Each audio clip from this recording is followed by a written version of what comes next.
से नेताजी के इशू को लेकर के मैं एक्टिव हुआ हूँ, मैंने एक बड़ा डिस्टर्बिंग ट्रेंड नोट किया है।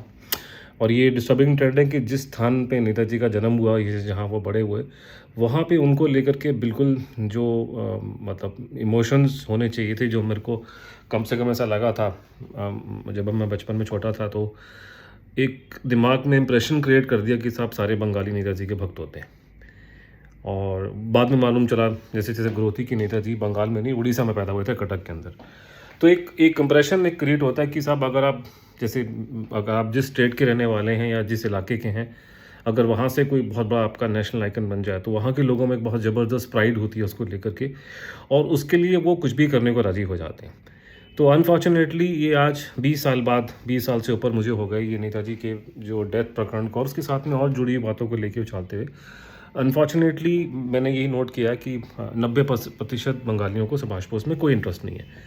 वो सिर्फ बोलने के लिए है कि साहब कोई अगर ये समझते हैं कि लोग मैंने अगर कोई फेसबुक पोस्ट शेयर कर दी तो उसका मतलब मैं बड़ा भक्त हो गया, तो आई एम सॉरी, इससे कोई फ़र्क नहीं पड़ता। आपकी फेसबुक पोस्ट आपने लाइक कर ली, पढ़ लिया, उनके बारे में डिपेंड करता है ना, जैसे इंग्लिश में कहते हैं putting your money where your mouth is, कि क्या आप गुजरातियों की तरह से सरदार पटेल के नाम पे खड़े होंगे सुभाष बोस के लिए? नहीं, आप नहीं खड़े होंगे।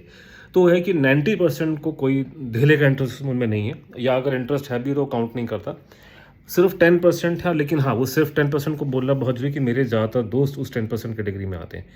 और वो 10% लोग वो हैं जो नेताजी के लिए पूरी दुनिया में जो भी बंगाल के लोग हैं, चाहे वो बंगाल में रहते हों, चाहे वो और देश में अलग जगह रहते हों या विदेश में रहते हों, तो उनका जो इंटरेस्ट लेवल है वो बहुत अच्छा है।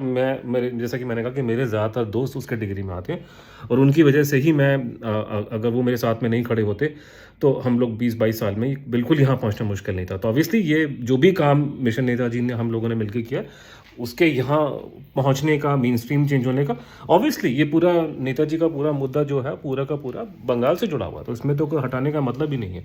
लेकिन वो जो दुख होता है वो मुझे बार बार बोलना पड़ता है। लेकिन लोग मेरे बारे में उल्टा सीधा बोलते रहते हैं कि साहब वो एंटी बंगाली। ये एंटी बंगाली की जो फीलिंग है, ये शुरुआत हुई थी आज से कोई कुछ एक साल पहले, जब मैंने बड़े प्रखर होकर के मैंने ये बोलना शुरू कर दिया कि गांधी जी का योगदान फ्रीडम स्ट्रगल में नहीं, मतलब सुभाष बोस के सामने नहीं था, नेताजी का मेन योगदान। तो उससे क्या हुआ कि बंगाल में जो वहाँ की जो पढ़ी लिखी जमात है, इंटेलेक्चुअल लोग हैं, वो सारे गांधी भक्त हैं वहाँ पे। तो ये उसको बर्दाश्त नहीं कर सके। तो जब बर्दाश्त नहीं कर सके, लेकिन खुल्लम खुल्ला सुभाष को क्रिटिसाइज नहीं कर सकते वो लोग, तो उन्होंने मेरे बारे में ये विस्परिंग कैंपेन स्टार्ट कर दिया कि एंटी बंगाली है, क्योंकि वहाँ किसी को आरएसएस एजेंट बोलना या एंटी बंगाली बोलना एक गाली होती है। अब मैं खुल्लम खुल्ला एक बाहर का आदमी, मतलब मैं बंगाली नहीं हूँ, मैं आकर के बोल रहा हूँ कि India became free because of Netaji. तो जो गांधी भक्त बैठे हैं बंगाल में, उनको मिर्ची लगती है। अब वो मिर्ची लगती है, खुल के तो बोल सकते नहीं, तो वो सुभाष को तो उल्टा सीधा बोलेंगे नहीं, प्राइवेटली बोलते हैं, पब्लिकली बोलेंगे नहीं। तो मुझे गाली देना शुरू कर दी कि आरएसएस का एजेंट हो गया, ये तो बीजेपी का आदमी, आईटी सेल का आदमी है। उसी में ये जो स्टार्ट हुआ था कि मुझे एंटी बंगाली उन गांधी भक्तों ने बोलना शुरू कर दिया कि जो अपने पिछले 3-4 मतलब जनरेशन से गांधी खानदान को सपोर्ट करते आए हैं, बीसी रॉय के ज़माने से।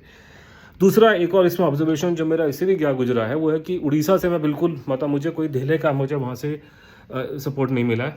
मतलब बंगाल में तो कम से कम मैंने कहा ना कि मेरे सारे दोस्त जो हैं उसमें से सबसे सॉलिड सपोर्ट करने वाले मेरे बंगाल के, कलकत्ता के वो साइड के दोस्त हैं। चाहे पूरे ओवरऑल बंगाल में मतलब 10% लोग ही उसमें सुभाष बोस में इंटरेस्ट हो, लेकिन उड़ीसा में बिल्कुल जीरो है, उसमें कोई नहीं है। इनफैक्ट इतने 22 साल में मेहनत करने के बावजूद गिनती के मेरे 3-4 उड़िया दोस्त हैं मेरे, बड़ी मुश्किल से एक बार मैं लेक्चर देने वहाँ गया था, मैं लोगों के सामने अपनी प्रॉब्लम वो सारी इशू रखे, कोई इमोशनल टर्मोइल उनके दिल में नहीं उठा। उन्होंने क्वेश्चन भी नहीं किया, मतलब चुपचाप सुनते रहे कि ये थ्योरी है, ये थ्योरी है, ये गुमनामी बाबा है, ये प्रियंकाशी थ्योरी है, सरकार ने ये किया वो किया, कोई रिएक्शन नहीं। तो मुझे उड़ीसा से कोई उम्मीद नहीं है। आई थिंक वो तो पूरा का पूरा गांधी के नाम पे चले गए। बंगाल से अभी भी उम्मीद है, तो उसी थोड़ी उम्मीद है कि 10% लोग अगर हम एक कर पाएँ और उनसे थोड़ी हम एक क्रिटिकल मास शायद हम लोग फ्यूचर में गेन कर सकते हैं।